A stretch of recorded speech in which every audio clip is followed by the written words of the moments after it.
September 11th.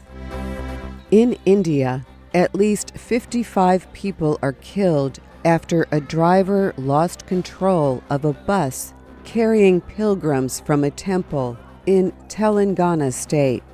In eastern Afghanistan, a suicide bomb kills at least 32 people and injures about 130 others.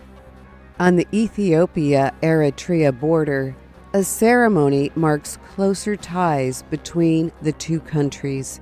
The border reopens for the first time in 20 years. And in the United States, over 1 million people have been told to leave their homes as a powerful storm heads for the East Coast.